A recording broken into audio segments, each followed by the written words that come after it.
ఓం శ్రీ సాయిరామ్. అందరికీ నమస్కారం. శ్రీ పాంచజన్యంకి స్వాగతం. భగవద్గీత 3వ అధ్యాయం కర్మయోగంలో ఉన్నాం. మనము 24 శ్లోకాలు పూర్తి చేసుకున్నాము. 25 నుంచి 35వ శ్లోకం వరకు జ్ఞానుల యొక్క లక్షణాలు, అట్లాగే అజ్ఞానుల యొక్క లక్షణాలు చెప్పడం జరిగింది. 26 నుంచి 43వ శ్లోకం వరకు ఈ యొక్క కామరూపమైనటువంటి శత్రువుని జయించడానికి ఉపాయం ఏదైతే ఉంటుందో అది చెప్పడం జరిగింది. ముందు 25వ శ్లోకం నుంచి మనం ప్రారంభించుకుందాము.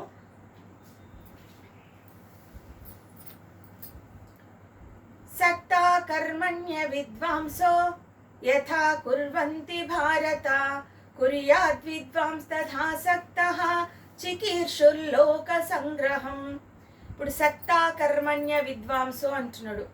సక్త అంటే ఆసక్తి, కర్మ అంటే కర్మ, అవిద్వాంసో అంటున్నాడు అంటే అజ్ఞాని అని అర్థం. విద్వాంసుడు కానటువంటి వాడు అజ్ఞాని అని అర్థం అనమాట. కాబట్టి అజ్ఞాని అయినటువంటి వాడు కర్మలని ఆసక్తితో ఆచరిస్తాడు.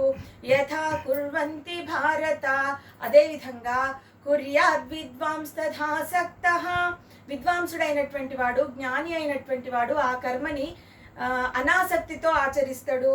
చికీర్షుర్లోక సంగ్రహం, అది కూడా లోకం యొక్క మేలు కోసము, లోకం యొక్క హితం కోసము కార్యాలని ఆచరిస్తాడు అని అర్థం. కాబట్టి ఇక్కడ జ్ఞాని అజ్ఞాని ఇద్దరు కూడా కర్మలు ఆచరించాలి. పరమాత్ముడు కర్మయోగంలోకి ఎంటర్ అవ్వగానే, అంటే కర్మయోగంలోకి మనం రాగానే మొదటి కొన్ని శ్లోకాల లోపల చెప్పడం జరిగింది. కర్మ అనేటటువంటిది అందరూ నిర్వర్తించాల్సిందే.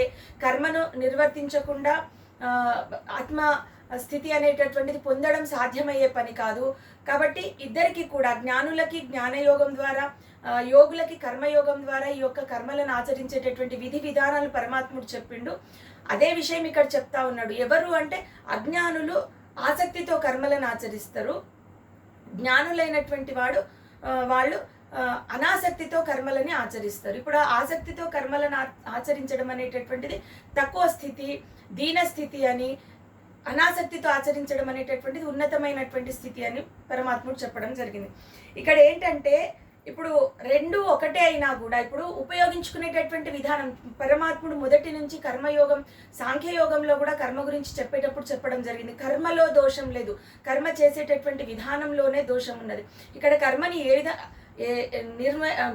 నిర్వర్తించేటప్పుడు మనలో ఉండేటటువంటి లక్షణాలను బట్టి దాని యొక్క పాపం పొందుతామా లేకపోతే పుణ్యం పొందుతామా అనేటటువంటిది ఉంటుంది.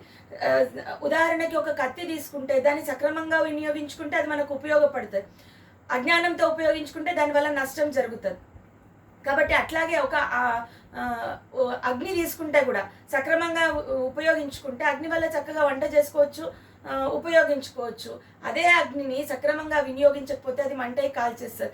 కాబట్టి ఇక్కడ కర్మ నిర్వర్తించేటప్పుడు జ్ఞానంతో నిర్వర్తిస్తున్నామా అజ్ఞానంతో నిర్వర్తిస్తున్నామా అనేటటువంటిది అర్థం చేసుకొని ఆచరించాల్సినటువంటి అవసరం ఉన్నదని చెప్తూ, న బుద్ధిభేదం జనయేత్ అజ్ఞానాం కర్మ సంగినాం జోషయేత్ సర్వకర్మాణి విద్వాన్ యుక్త సమాచరన్ అంటున్నాడు.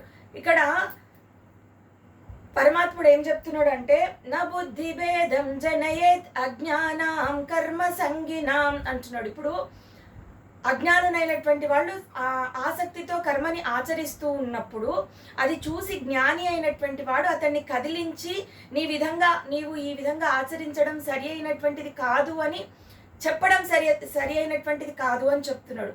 ఎందుకంటే కర్మలని ఆచరించేటటువంటి వాడు ఎంతో కొంత శాస్త్రం తెలిసి దాన్ని ఆసక్తితో ఆచరిస్తే అది తప్పు అని తెలియనటువంటి పరిస్థితుల్లో ఆసక్తితో కర్మలను ఆచరిస్తూ కోరికలతో కర్మలను ఆచరిస్తూ ఉంటారు. అట్లాంటి వాళ్ళు శాస్త్ర విహితమైనటువంటి కర్మలనే అలా ఆచరిస్తున్నటువంటి వాళ్ళ దగ్గరికి వెళ్ళి ఇది తప్పు అని చెప్తే మొత్తానికే కర్మల నుంచి తప్పించుకొని నష్టపోయేటటువంటి అవకాశం ఉంటుంది, పూర్తిగా దిగజారిపోయేటటువంటి అవకాశం ఉంటుంది. కాబట్టి అలాంటి పని విద్వాంసుడైనటువంటి వాడు చెయ్యకూడదు. మరి ఏం చేయాలి అంటే తాను కర్మను ఆచరిస్తూ ఉండాలి. ఎలాంటి కోరికలు లేకుండా, ఆసక్తి లేకుండా మౌనంగా అట్లా ఆచరిస్తూ ఉంటే తనని చూసినటువంటి వాడు, ఎదుటివాడు అర్థం చేసుకుని తనని అనుసరించేటటువంటి ప్రయత్నం చేసేటట్టుగా ఇతడు ప్రవర్తించాలి. అంటే ఇక్కడ ఏం చెప్తున్నాడు పరమాత్ముడు అంటే మౌఖికంగా చెప్పడం వల్ల ఒక్కొక్కసారి అది సరి అయినటువంటి అర్థం చేసుకునేటువంటి స్థితి లోపల అజ్ఞాని పూర్తిగా నష్టపోయేటటువంటి అవకాశం ఉంటుంది. కాబట్టి మార్గదర్శనం అనేటటువంటిది మౌఖికంగా కాకుండా ఆచరణాత్మకంగా చెయ్యాలి అనేటటువంటిది ఈ శ్లోకం యొక్క అర్థం. తర్వాత ఇంకా ఈ క్రియలన్నీ కూడా, ఈ కర్మలన్నీ కూడా ఎక్కడి నుంచి పుడుతున్నాయి అంటే ప్రకృతే క్రియమాణాని గుణై కర్మాణి సర్వశః అహంకార విమూఢాత్మ కర్తాహమితి మన్యతే. ఇప్పుడు ఈ కర్మలన్నీ కూడా 3 గుణాల నుంచి పుట్టినటువంటివే. సత్వగుణం, రాజస గుణం, తామస గుణం. ఈ సాత్విక రాజస తామస గుణాల నుంచి కర్మలన్నీ పుడుతున్నాయని చెప్తున్నాడు. అవి ఈ యొక్క మనం స్టార్టింగ్లో కర్మయోగంని తెలుసుకునేటప్పుడు 24 తత్వాల గురించి తెలుసుకున్నాం. జ్ఞానేంద్రియాలు, కర్మేంద్రియాలు, మిగిలినటువంటి చిత్తము, అహంకారము, మనసు, బుద్ధి, ఇట్లా పంచమహాభూతాలు, పంచప్రాణాలు, ఇవన్నీ తత్వాలు అని తెలుసుకున్నాం. కాబట్టి ఈ తత్వాలుగా మారిపోయి వాటి ద్వారా కర్మలని నిర్వర్తిస్తారు. అంటే గుణాల నుంచి పుట్టినటువంటి కర్మలు ఈ యొక్క తత్వాల అన్నిటి ద్వారా నిర్వహించబడతాయి. అంటే ప్రకృతి ద్వారానే ఈ యొక్క క్రియలన్నీ జరుగుతున్నాయి. దీనికి మూలం అనేటటువంటిది ప్రకృతి. కానీ విమూఢుడైనటువంటి వాడు, అజ్ఞాని అయినటువంటి వాడు తానే కర్మలకి కర్త అని చెప్పేసి భావిస్తూ ఉంటాడు. అహంకార విమూఢాత్మ కర్తాహమితి మన్యతే. నేనే కర్తను అనుకుంటాడు, నేనే మంచి చేస్తున్నా అనుకుంటాడు, లేకపోతే నేనే చెడు చేస్తున్నా అనుకుంటాడు. కాబట్టి మంచికి చెడుకి ఏదైతే ఫలితం ఉంటుందో, దుఃఖము సంతోషం అన్నింటికీ నేనే కారణం అనుకుంటాడు. ఇలాంటి అజ్ఞానం లోపల మనిషి ఉంటాడు. అంటే ఆత్మతత్వాన్ని అర్థం చేసుకోలేనటువంటి స్థితి లోపల అజ్ఞాని అనేటటువంటి వాడు ఉంటాడు అనేటటువంటిది ఈ శ్లోకం యొక్క అర్థం. తర్వాత తత్వవిత్తు మహాబాహో గుణకర్మ విభాగయోః గుణాగుణేషు వర్తంత ఇతి మత్వా న సజ్జతే. ఇక్కడ జ్ఞాని అయినటువంటి వాడు ఏ విధంగా ఆచరిస్తాడు అనేటటువంటి విషయం చెప్పడం జరిగింది. ఇప్పుడు అజ్ఞాని తనే అన్నింటికీ కర్త అనుకుంటాడు. కానీ జ్ఞానం ఉన్నటువంటి వాడు, తత్వజ్ఞానం తెలిసినటువంటి వాడు గుణాలందు వర్తిస్తున్నాయి అని చెప్పేసి అనుకుంటాడు. ఈ యొక్క కర్మలన్నీ కూడా గుణాల నుంచి పుట్టినవే. మిగిలినటువంటి తత్వాలని ఆశ్రయించి తత్వాలనిగా మారిపోయి వాటి ద్వారా ఆచరణ జరుగుతున్నది అనేటటువంటి విషయం జ్ఞాని అయినటువంటి వాడు తెలుసుకుంటాడు. తానెవరు అంటే తాను ఆత్మ అనేటటువంటి భావనలో ఉంటాడు. కాబట్టి ఈ యొక్క ఇంద్రియ సంబంధితమైనటువంటి కార్యాలని నిర్వహిస్తుంటే తను సాక్షి అయి వాటిని గమనిస్తూ ఉంటాడు తప్పితే వాటికి బాధ్యుడిగా అతడు ఉండడు. వాటిని తనే నిర్వర్తిస్తున్నట్లుగా అనుకోడు. వాటి వల్ల కలిగే ఫలితాలకు తను కారణమని అనుకోడు. ఎందుకంటే తనకి వాటికి ఎలాంటి సంబంధం లేదు. తను ఆ ఏవైతే 24 తత్వాలు ఉన్నాయో వాటికన్నింటికి అతీతమైనటువంటి ఆత్మ తాను అనేటటువంటి పూర్తి జ్ఞానం కలిగినటువంటి వాడు జ్ఞాని. కాబట్టి వాటి వల్ల కలిగే కష్టాలకి, నష్టాలకి, సుఖాలకి, దుఃఖాలకి ఏ మాత్రము జంకకుండా, వాటికి కదలకుండా, చలించకుండా ఉండేటటువంటి వాడు జ్ఞాని. ఇది ఈ యొక్క శ్లోకం అర్థం. తర్వాత ప్రకృతే గుణ సమ్మూఢ సజ్జంతే గుణ కర్మసు తాన కృత్స్నవిదో మందాన్ కృత్స్నవిన్న విచాలయేత్. ఇక్కడ మళ్ళీ మనకి ఇంతకుముందు చెప్పినట్టుగా 26వ శ్లోకంలో ఏదైతే విషయం చెప్పబడిందో అజ్ఞానిని జ్ఞాని తొందరగా కదిలించకూడదు, కదిలించడం వల్ల ఇంకా నష్టపోయేటటువంటి అవకాశం ఉంటుంది. మౌఖికంగా చెప్పడం సరి అయినటువంటి కాదని ఏదైతే విషయం ఉందో దాన్ని ఇంకొంచెం జాగ్రత్తగా చెప్పేటటువంటి ప్రయత్నము పరమాత్ముడు చేస్తూ ఉన్నాడు. కాబట్టి ఇక్కడ తాన కృత్స్న విదో మందాన్ అని చెప్పేసి చెప్తా ఉన్నాడు. అంటే ఈ యొక్క కృత్స్నవిన్న అంటే జ్ఞాని, వివేకవంతుడు అని అర్థము, జ్ఞానం కలిగినటువంటి వాడు అని అర్థము. అకృత్స్నవిదో అంటున్నాడు అంటే మిడిమిడి జ్ఞానం, పూర్తి జ్ఞానవంతుడు కాదు, జ్ఞానం లేనటువంటి వాడు కూడా కాదు. ఎందుకంటే శాస్త్ర నియమం తెలుసు, శాస్త్రంలో ఉన్నటువంటి కర్మ తెలుసు, కానీ ఆ కర్మని ఏ విధంగా ఆచరించాలో తెలియదు. పూర్తిగా ఆసక్తి లేకుండా, నిష్కామంతో, కోరికలు లేకుండా కర్మ ఆచరించాలనేటటువంటి విషయం తెలియక ఆ కర్మని నిర్వర్తించేటప్పుడు రకరకాల కోరికలతో ఆచరించడం జరుగుతుంది. కాబట్టి మిడిమిడి జ్ఞానం అని అంటున్నాడు. అందుకే అకృత్స్న విదో అని చెప్పేసి చెప్పడం జరిగింది. కాబట్టి అలాంటి వాళ్ళని చలింపకుండా చూసుకోవాలి, వాళ్ళని ఎక్కువగా కదిలించేటటువంటి ప్రయత్నం చేయొద్దు. ఖచ్చితంగా పరమాత్మ జ్ఞానుల యొక్క ఆచరణని చూసి వాళ్ళు మారేటటువంటి వివేకంతో జ్ఞాని అయినటువంటి వాడు కర్మలని ఆచరించాలి అని చెప్పేసి ఈ శ్లోకం లోపల చెప్పడం జరిగింది. కాబట్టి ఇక్కడ ఇంకొక పదానికి అర్థం తెలుసుకోవాలి మనం. మందాన్ అనేటటువంటి పదం ఇక్కడ పరమాత్ముడు ఉపయోగించడం జరిగింది. మందాన్ అంటే మందమతి అని అర్థం, అంటే తెలివిహీనుడు అని అర్థం. బాహ్యంగా ఆ వ్యక్తికి ఎంత పాండిత్య ప్రకర్ష ఉన్నా కూడా ఈ యొక్క విషయం, ఆత్మజ్ఞానం అనేటటువంటి విషయం తెలియకపోతే, కర్మని ఏ విధంగా ఆచరించాలనేటటువంటి విషయం తెలియకపోతే అతడు జ్ఞాని ముందు అజ్ఞాని లాంటి వాడే, మందమతి అని అర్థం. పరమాత్ముడు ముందు కూడా మందమతి అని అర్థం. అందుకే ఆ పదాన్ని ఉపయోగించడం అనేటటువంటిది జరిగింది. కాబట్టి ఇలాంటి వాళ్ళని, జ్ఞానులైనటువంటి వాళ్ళు భ్రమకి గురి చేయరాదు, లేకపోతే వాళ్ళని కదిలించరాదు అని చెప్పేసి పరమాత్ముడు ఇక్కడ చెప్పడం జరిగింది. కాబట్టి ఆ తర్వాత మయి సర్వాణి కర్మాణి సన్యస్యాధ్యాత్మ చేతసా నిరాశీర్నిర్మమో భూత్వా యుధ్యస్వ విగత జ్వరః. కాబట్టి పరమాత్ముడు ఏం చెప్తున్నాడంటే, ఇంకా సన్యస్యాధ్యాత్మ చేతస అంటే మనసుతో పూర్తిగా ఆధ్యాత్మిక జ్ఞానం కలిగి మీ మనసుని నాకు అర్పించేసి మీ యొక్క కార్యక్రమాలు నిర్వర్తించాలి అని చెప్పేసి చెప్తా ఉన్నాడు. ఇక్కడ నిరాశీర్నిర్మమో భూత్వా అంటున్నాడు. నిరాశి అంటే ఆశ లేకుండా, నిర్మము అంటే మమకారం లేకుండా, పూర్తిగా మనసునంతా కూడా నాకే అర్పించి నువ్వు చక్కగా మీరు మీ కార్యక్రమాలను నిర్వర్తించుకోవచ్చు అని పరమాత్ముడు చెప్తూ ఇక్కడ అర్జునుడికి యుధ్యస్వ విగత జ్వరః అంటున్నాడు. దుఃఖరహితుడవై ఎలాంటి అశాంతికి లోను కాకుండా నీ యొక్క యుద్ధాన్ని నువ్వు నిర్వర్తించుకో అర్జున అని చెప్పేసి చెప్తా ఉన్నాడు. ఇక్కడ 3 విషయాలు చెప్పిండు. ఒకటి, మనస్సుని పూర్తిగా పరమాత్ముడి యందు నిలపడం. రెండవది, ఎలాంటి ఆశ లేకుండా, కోరికలు లేకుండా కార్యక్రమం చేయాలి, అంటే కర్మ నిర్వర్తించాలి. మూడవది, మమకారం లేకుండా కర్మని నిర్వర్తించాలి. ఈ 3 గనక సక్రమంగా నిర్వర్తిస్తే ఖచ్చితంగా విముక్తి పొందగలరు అని చెప్తూ, ఇది నా యొక్క మతం అని పరమాత్ముడు చెప్తా ఉన్నాడు. ఏమే మతమిదం నిత్యం అనుతిష్టంతి మానవాః శ్రద్ధావంతో నసూయంతో ముచ్చంతే తేపి కర్మభిః అంటున్నాడు. ఇప్పుడు కర్మభిః అంటే అర్థం ఏంటిది? ఇక్కడ కర్మభిః అంటే కర్మబంధం నుంచి విముక్తి కావడము. ఇది ఇప్పటిదాకా నేను చెప్పినటువంటి ఇది అంతా కూడా నా మతము, నా అభిప్రాయం ఏదైతే ఉందో దాన్ని అర్థం చేసుకొని శ్రద్ధావంతో నసూయంతో అంటున్నాడు. అంటే శ్రద్ధతో, అనసూయ అంటే దోషం లేనటువంటి అని అర్థం అన్నమాట. కాబట్టి చెప్పింది చెప్పినట్టుగా దానిపైన ఎలాంటి చెడు భావన లేకుండా శ్రద్ధతో ఆచరిస్తే కనుక ముచ్చంతే తేపి కర్మభిః అంటున్నాడు. అంటే కర్మబంధం నుంచి విముక్తులు అవుతారు. ఇప్పుడు శ్రద్ధ కలిగి ఉండాలి, దృష్టి దోషం లేనటువంటిదై ఉండాలి. చెప్పినటువంటి విషయం చెప్పినట్టుగా అర్థం చేసుకొని నా యొక్క ఈ మతాన్ని ఎవరైతే ఆచరిస్తారో, ఎవరైతే అర్థం చేసుకొని దాన్ని పాటిస్తారో వాళ్ళు వాళ్ళ యొక్క కర్మబంధాల నుంచి విముక్తులు అవుతారని చెప్పేసి పరమాత్ముడు చెప్తూ, ఒకవేళ ఆ విధంగా ఈ యొక్క నా అభిప్రాయాన్ని అర్థం చేసుకుని అది ఆచరించకపోతే ఏత్వే తదభ్యసూయంతో నాను తిష్టంతి తే మతం సర్వజ్ఞాన విమూఢంస్తాన్ విద్ధి నష్టాన చేతసాః అంటున్నాడు. అంటే ఇప్పుడు ఈ నా యొక్క మతాన్ని ఎవరైతే ఆచరించరో, ఎవరైతే అనుష్ఠించరో వాళ్ళకి ఏమవుతుందంటే సర్వజ్ఞాన విమూఢంస్తాన్ అంటున్నాడు.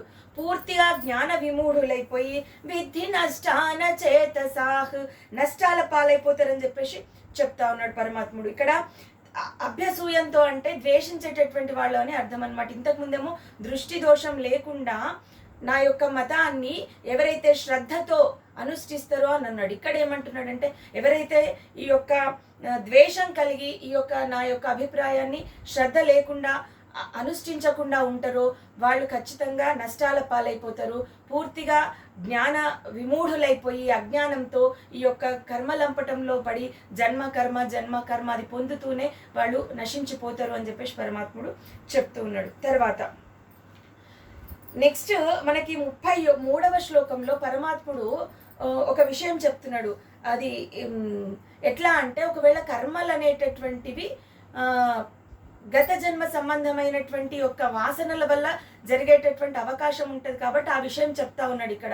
సదృశం చేష్టతే స్వస్య ప్రకృతే జ్ఞానవానపి ప్రకృతిం యాంతి భూతాని నిగ్రహ కిం కరిష్యతి అంటున్నాడు. అంటే ఇప్పుడు ప్రకృతికి లోబడి ఈ యొక్క అంటే జన్మాంతర సంస్కారం వల్ల కర్మలు నిర్వర్తిస్తుంటారు అని ఈ శ్లోకం యొక్క అర్థం. ప్రతి ఒక్కరు కూడా ప్రకృతికి లోబడి జన్మాంతరం యొక్క సంస్కారం ఉంటుంది, గత జన్మల యొక్క పాపం ఉంటుంది, వాటిని అనుసరించి వీళ్ళ యొక్క కర్మలు ఇక్కడ నిర్వర్తిస్తుంటారు. అట్లాంటి వాళ్ళు ఇదంతా కూడా ఏ విధంగా నిగ్రహించగలుగుతారు అని చెప్పేసి చెప్తున్నాడు. ఎందుకంటే దానికి లోబడి కర్మ నిర్వర్తిస్తున్నాడు, జన్మాంతర సంస్కారానికి లోబడి కర్మ నిర్వర్తిస్తున్నారు కాబట్టి ఏ విధంగా దీన్ని నియంత్రించగలుగుతారు. నిగ్రహం కింకరిష్యతి అంటున్నాడు. అంటే గత జన్మ సంస్కారం వల్ల ఏదైతే పొందుతాడో దానికి లోబడి ఇక్కడ కర్మలని నిర్వర్తిస్తుండు అని పరమాత్ముడు చెప్తున్నాడు. ఆ తర్వాత నెక్స్ట్ శ్లోకం ఏం చెప్తున్నాడంటే ఇంద్రియస్యేంద్రియస్యార్థే రాగద్వేషౌ వ్యవస్థితౌ తయోర్నవశమాగచ్చేత్ తౌ హ్యస్య పరిపంథినౌ. ఇక్కడ ఇంద్రియాలు, ప్రతి ఇంద్రియం కూడా ఆ ఇంద్రియ విషయానికి లోబడి రాగద్వేషాలకి లోనవుతుంది. కాబట్టి మనిషి అయినటువంటి వాడు ఎవరైనా కూడా ఈ రెండింటికి కూడా రాగంకి ద్వేషంకి వశం కాకూడదు. ఆ విధంగా వాటిని దాటేసి వెళ్ళాలి. అప్పుడే మనిషికి శ్రేయస్కరమైనటువంటి విషయం అని చెప్పేసి పరమాత్ముడు చెప్తున్నాడు. అంటే అది దాటితేనే అతడు మోక్ష ప్రాప్తిని పొందగలుగుతాడు అని అర్థం. కాబట్టి ఇవి మోక్ష ద్వారానికి ఆటంకములు అని చెప్తున్నాడు. రాగము ద్వేషము అనేటటువంటి మోక్ష ద్వారానికి ఆటంకాలు అని చెప్పేసి పరమాత్ముడు చెప్తున్నాడు. ఈ రెండింటిని కూడా దాటితే మోక్షం పొందగలుగుతాడు అని చెప్పేసి. కాబట్టి ఇక్కడ ఇంతకు ముందు చెప్పినటువంటి శ్లోకం కనుక మనం తీసుకుంటే ప్రకృతికి లోబడి కర్మలు నిర్వర్తిస్తాడు అని చెప్పిండు. అది ఎందుకు అని అంటే గత జన్మ సంస్కారం ఉంటుంది, పూర్వజన్మ సంస్కారం ఉంటుంది అని చెప్పడం జరిగింది. కానీ ఇక్కడ నెక్స్ట్ శ్లోకంలో ఒక అవకాశం ఏముందని చెప్తున్నాడంటే, ఇప్పుడు పూర్వజన్మ దుష్ట సంస్కారం ఏదైతే ఉంటుందో, ఇక్కడ ఉన్నటువంటి ఇహజన్మ యొక్క పరమార్థ భావన ఏదైతే ఉంటుందో, అంటే పరమాత్మని చేరుకోవాలనేటటువంటి తపన ఏదైతే ఉంటుందో, ఈ రెండింటికి మధ్యన ఒక యుద్ధం జరుగుతుంది అని చెప్తున్నాడు పరమాత్ముడు. అంటే యుద్ధం చెయ్యాలి, అంటే పురుష ప్రయత్నం చెయ్యాలి.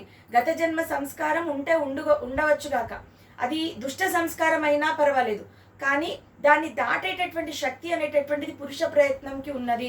అంటే ఏదో పోయిన జన్మలో పాపం చేసినాం, ఆ పాపం వల్ల అనుభవిస్తున్నాము అనేటటువంటిది సరి అయినటువంటిది కాదు. అది దాటచ్చు, దానికి పురుష ప్రయత్నం చాలా అవసరము.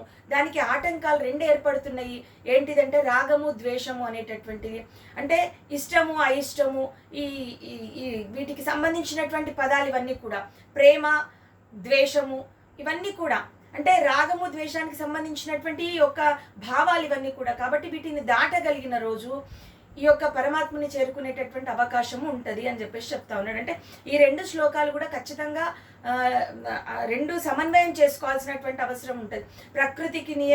ప్రకృతికి లొంగి కర్తవ్యం నిర్వర్తిస్తాడు అని చెప్పేసి ఇంతకుముందు చెప్పినా కూడా, అయినా కూడా అంటే ఒక రెండు పొట్టేళ్లలాగా యుద్ధం చేసుకుంటే ఖచ్చితంగా ఈ యొక్క దుష్ట సంస్కారం మీద మనం గెలుపు సాధించవచ్చు. అది పురుష ప్రయత్నం ద్వారా సాధ్యమవుతుంది అని చెప్పేసి పరమాత్ముడు చెప్పడం జరుగుతుంది. ఇది ఈ శ్లోకం యొక్క భావన. ఈ విధంగా మనం అర్థం చేసుకోవాల్సినటువంటి అవసరం ఉంది.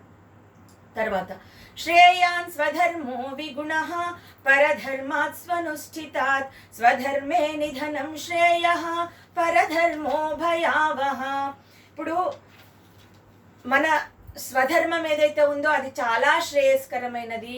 తర్వాత ఆ యొక్క విగుణము అని చెప్పేసి పరమాత్ముడు చెప్తా ఉన్నాడు. ఇక్కడ విగుణము అంటే మనకి అర్థం ఏం చెప్పబడింది అంటే గుణరహితమైనా కూడా మన స్వధర్మాన్నే మనం అనుష్ఠించాలి. పరధర్మం అనేటటువంటిది చాలా భయావహమైనటువంటిది అని చెప్పేసి చెప్తా ఉన్నాడు. ఇంకొక పదం ఉపయోగిస్తున్నాడు, నిధనం అని, అంటే మరణంతో సమానం అని కూడా చెప్తున్నాడు. అంటే పరధర్మాన్ని ఆచరించకూడదు, స్వధర్మమే శ్రేయస్కరమైనటువంటిది అని చెప్తున్నాడు. ఇక్కడ మూడు విషయాలు మనం అర్థం చేసుకోవాలి. ఒకటి, అర్జునుడు ఇక్కడ క్షత్రియుడు, కాబట్టి అతడి ధర్మం క్షాత్ర ధర్మం. కాబట్టి యుద్ధ రంగం లోపల అర్జునుడు యుద్ధం చేయాలి, ఇది ఆయన యొక్క ధర్మం.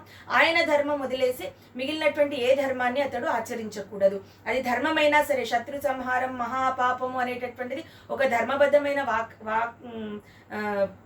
ఊహ అయినా సరే, ధర్మబద్ధమైనటువంటి విషయమైనా సరే దాన్ని ఆచరించడం కాదు. క్షత్రియుడు క్షాత్ర ధర్మాన్ని నిర్వర్తించాలి, అది కష్టమైనా సరే అనేటటువంటిది ఒక భావన. రెండవది ఏంటిదంటే ఇది చాలా క్లియర్గా అర్థం చేసుకోవాలి. స్వధర్మం అనేటటువంటిది ఆత్మ సంబంధమైనటువంటి విషయం, పరధర్మం అనేటటువంటిది విషయ సంబంధమైనటువంటి విషయం అని అర్థం చేసుకోవాలి. ఇప్పుడు ఆత్మ సంబంధమైనటువంటి విషయం స్వధర్మం కాబట్టి దానికి సంబంధించినటువంటి ఇది ఖచ్చితంగా మనం ఆచరించాలి. ఆత్మ సంబంధమైనటువంటిది అంటే దైవికమైనటువంటిది, ఆసక్తి రహితమైనటువంటిది, నిష్కామంతో కూడినటువంటి కర్మలను ఆచరించడము, ఇవన్నీ కూడా ఆత్మని పొందేటటువంటి ప్రయత్నంలో భాగాలు. కాబట్టి ఇవి స్వధర్మంగా మనము భావించాలి. తర్వాత పరధర్మం అంటే ఏంటిది? ఇప్పుడు ప్రాపంచిక విషయ సంబంధమైనటువంటి విషయాలని పరధర్మంగా మనం భావించాలి. కాబట్టి వాటిని అవి ఎంత సుఖాన్ని ఇచ్చినా కూడా నిజానికి అవి సుగుణాలుగా మనకు కనిపిస్తాయి. ఆత్మ సంస్కారం పొందాలి, ఆత్మని పొందే ప్రయత్నం చేసేటప్పుడు చాలా కష్టాలకు గురి అవుతాం, చాలా కష్టంగా కూడా అనిపిస్తుంది. ఏం ఆచరణ అయినా కూడా కష్టంగానే ఉంటుంది. కాబట్టి అది విగుణ అనుకోవచ్చు మనం. విగుణమైనా కూడా, కష్టమైన గుణమైనా కూడా దాన్ని వదలకుండా పాటించేటటువంటి ప్రయత్నం చేయాలి. తర్వాత విషయాలకు సంబంధించినటువంటి ఈ యొక్క పరధర్మం ఏదైతే ఉంటుందో అది సగుణంగా అనిపిస్తుంది, సుగుణంగా అనిపిస్తుంది. అంటే దానివల్ల కొంత సంతోషం కూడా కనిపిస్తుంది. అయినా కూడా అది శ్రేయస్కరంగా కనిపించినా కూడా, సుఖాలు కనిపించినా కూడా, అది మంచి గుణంగా కనిపించినా కూడా దాన్ని ఆచరించడం అనేటటువంటిది శ్రేయస్కరం కాదు, ఎందుకంటే అది శాశ్వతమైనటువంటిది కాదు. కాబట్టి స్వధర్మం ఆత్మ సంబంధమైనటువంటిది, పరధర్మం విషయ సంబంధమైనటువంటిది అనేటటువంటి విషయాన్ని కూడా ఇక్కడ అర్థం చేసుకోవాలి మనం. ఇంకొకటి, ఈ ప్రస్తుతం ఉన్నటువంటి పరిస్థితుల్లో సనాతన ధర్మం అనేటటువంటిది ఏకైక ధర్మం. ఈ యొక్క ప్రపంచం లోపల ఎన్ని దేశాలున్నా కూడా ధర్మము అనేటటువంటిది కేవలం హైందవ ధర్మం మాత్రమే ఉన్నది. మిగిలినవన్నీ కూడా మతాలు, ఒక మనిషికి సంబంధించినటువంటి భావాలతో పుట్టినటువంటి ఒక వ్యవస్థగా చెప్పొచ్చు వాటిని. కాబట్టి ఈ యొక్క సనాతన ధర్మాన్ని ఆచరించడమే మనకి ముఖ్యమైనటువంటిది. దాన్ని వదిలి దాటి అవతలది ఎంత సుఖాన్ని ఇచ్చినా కూడా, ఎలాంటి అంటే దీన్ని మించి మంచిగా అనిపించినా కూడా వెళ్ళేటటువంటి ప్రయత్నము చేయొద్దు అని చెప్పేసి చెప్పడం జరిగింది. అంటే సనాతన ధర్మ ఆచరణమే ముఖ్యము, మత మార్పిళ్ళు సరి అయినటువంటివి కావు. చాలా విషయాలు చెప్తుంటారు, చాలా ఎగ్జిబిషన్స్ ఇస్తుంటారు, దీంట్లో నిష్ఠ ఉండాలి, కర్మలు ఆచరిస్తూ ఉండాలి, యజ్ఞయాగాది క్రతువులు చేస్తుండాలి, పూజలు చేస్తుండాలి, ఉపవాసాలు చేస్తుండాలి.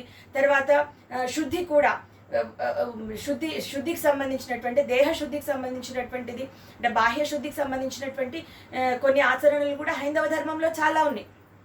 మిగిలినటువంటి మతాలలో ఇవి లేవు.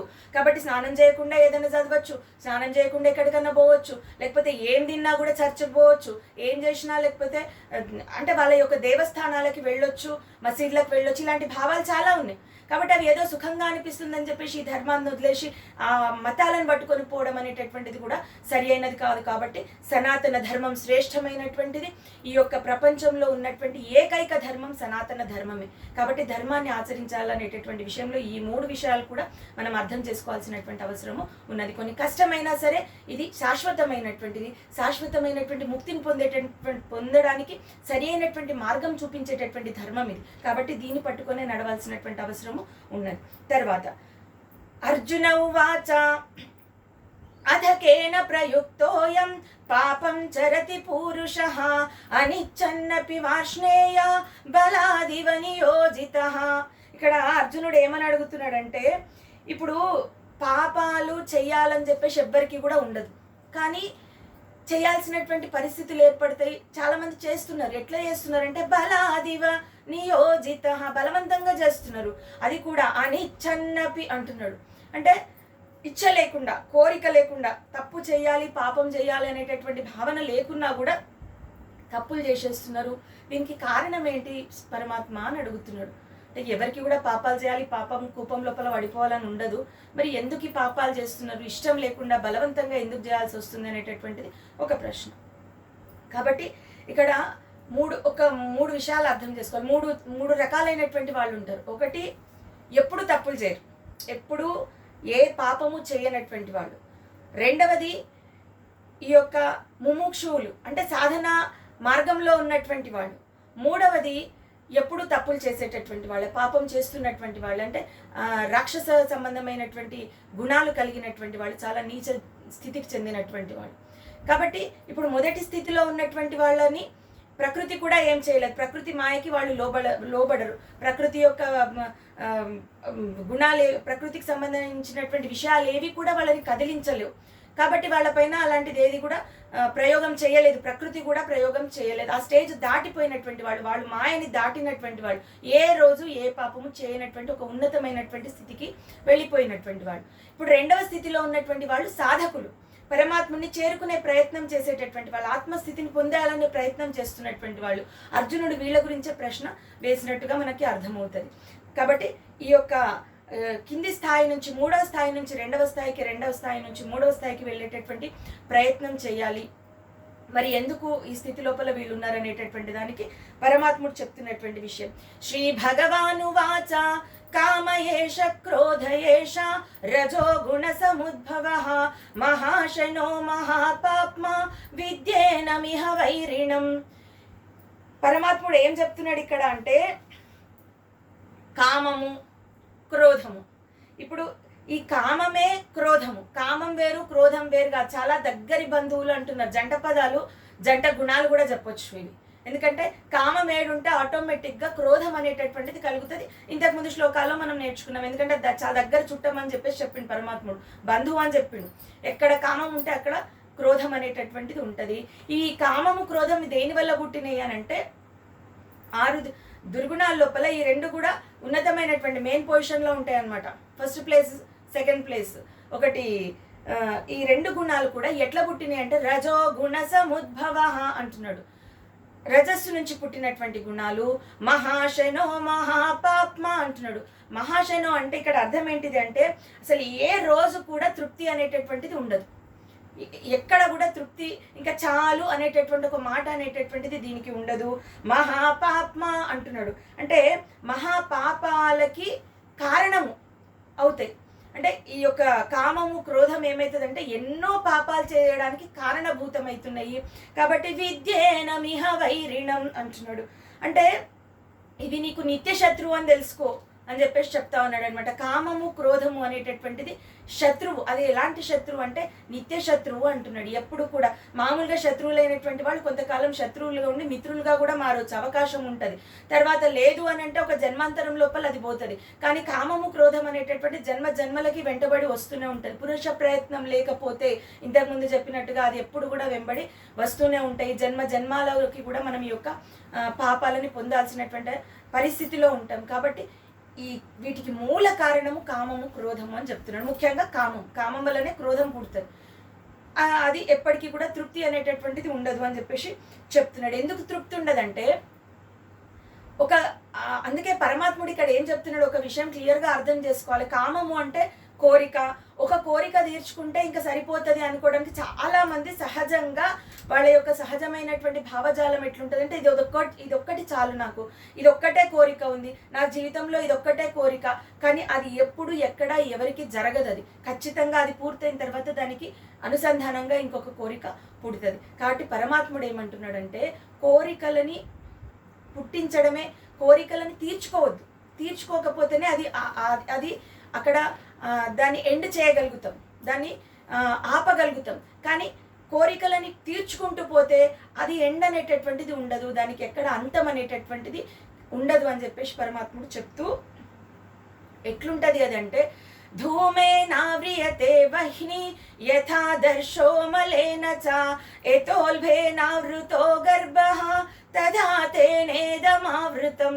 ఈ కామం ఏం చేస్తుందంట అంటే ధూమే నావ్రియతే వహ్ని అంటున్నాడు. అగ్నిని పొగ కప్పేస్తుంది. అగ్ని లోపల ఉంటుంది, దాని చుట్టూ పొగ అగ్నిని కప్పేస్తుంది. అట్లానే ఏథాదర్శో మలేన చ అంటున్నాడు. అంటే ఇక్కడ ఒక అద్దంని దాన్ని బాగా దుమ్ము పడిపోతే అద్దం కనిపించకుండా పోతుంది. నిర్మలంగా అంటే స్వచ్ఛందంగా కనిపించేటటువంటి అద్దం మీద బాగా దుమ్ము పడితే ఏం కనిపించదు. ఎథోల్బే నావృతో గర్భః అంటున్నాడు. గర్భంలో లోపల శిశువు మావి చేత కప్పబడుతుంది. ఇట్లా జ్ఞానము అనేటటువంటిది ఈ కామంతో కప్పబడిపోతుంది. తదా తేనేదమావృతం అంటున్నాడు. అది పూర్తిగా కామంతో లోపల మనిషి లోపల ఉన్నటువంటి జ్ఞానం కనిపించకుండా పోతుంది. కామం తొలగితేనే ఆ జ్ఞానం అనేటటువంటిది కనిపిస్తుంది. లేదంటే అది అజ్ఞానిగా మిగిలిపోతాడు. జ్ఞానం ఉన్నా కూడా అది పైకి కనిపించదు అని చెప్పేసి అర్థం. దీనివల్ల జ్ఞానానికి ఏ రోజు కూడా నష్టం జరగదు. ఎందుకంటే పొగ తొలగిపోయిన తర్వాత లోపల అగ్నికి ఏ రోజు నష్టం జరగదు. దుమ్ము తీసేస్తే అద్దంలాగే ఉంటుంది. అట్లాగే ఆ మావి తీసేస్తే గర్భం లోపల శిశువు స్వచ్ఛందంగా కనిపిస్తాడు. కాబట్టి లోపల ఉన్నటువంటి జ్ఞానం అనేటటువంటిది ఏ రోజు ఎవరితో నష్టం చేయబడదు. కానీ కామం అనేటటువంటి దాని వల్ల, కోరికల వల్ల జ్ఞానం అనేటటువంటిది నశించిపోయినట్టుగా అనిపిస్తుంది, కానీ నశించదు. ఎప్పుడైతే ఈ కామాన్ని మనం తొలగించుకోగలుగుతామో, కామం లేకుండా ప్రవర్తించగలుగుతాం. కామం కామం కామం అంటే ఏ కోరిక లేకుండా ఉండడం. కాబట్టి ఆ కోరికలు అనేటటువంటి నశించిన రోజు అంతర్గతంగా ఉన్నటువంటి జ్ఞానం బహిర్గతమై ఆత్మస్థితిని పొందేటటువంటి ప్రయత్నము చేస్తుంది. లేదంటే అది ఎప్పటికీ కూడా సాధ్యమయ్యే పని కాదు అని చెప్తూ, ఆవృతం జ్ఞానమేతేన జ్ఞానినో నిత్యవైరిణ కామరూపేణ కౌంతేయ దుష్పూరేణానలేన చ. ఇక్కడ పరమాత్ముడు కామముని అగ్నితో పోల్చడం జరిగింది. అది ఎప్పటికీ కూడా ఆర్పివేయబడదు, నిత్యం వెలుగుతూనే ఉంటుంది. ఎప్పటికీ కూడా పూర్తి చేయడం కూడా సాధ్యం కాదు. అంటే దుష్పూరేణ అనేటటువంటి పదానికి అర్థం దానికి పూరింప శక్యం కాదు అని చెప్తున్నాడు. పైగా జ్ఞానికి నిత్య శత్రువు అని చెప్పేసి పరమాత్ముడు చెప్తా ఉన్నాడు. తర్వాత ఇంద్రియాణి పరాణ్యాహు ఇంద్రియేభ్యః పరం మనః మనసస్తు పరా బుద్ధి యో బుద్ధే పరతస్తు సహా. ఇక్కడ స్థూల శరీరం కంటే కూడా ఇంద్రియాలు గొప్పవి అని చెప్తున్నాడు స్వామి. అంటే స్థూలం నుంచి అట్లా సూక్ష్మము సూక్ష్మము సూక్ష్మము ఇట్లా ఎంత చిన్నదైతుంటే అంత శక్తి కలిగినటువంటిది అనేటటువంటిది మనకి శ్లోకం లోపల కనిపిస్తుంది. ముందుగా స్థూల శరీరం కంటే అంటే దేహం కంటే కూడా ఇంద్రియాలు గొప్పవి అని చెప్తున్నాడు. ఇంద్రియాణి పరాణ్యాహు అంటున్నాడు. తర్వాత ఇంద్రియాల కంటే కూడా మనసు గొప్పది అని చెప్తున్నాడు. ఇంద్రియేభ్యః పరం మనః, మనసు కంటే బుద్ధి గొప్పది అంటున్నాడు. మనసస్తు పరా బుద్ధి, బుద్ధి కంటే ఆత్మ గొప్పది అంటున్నాడు. యో బుద్ధే పరతస్తు సహా అంటున్నాడు.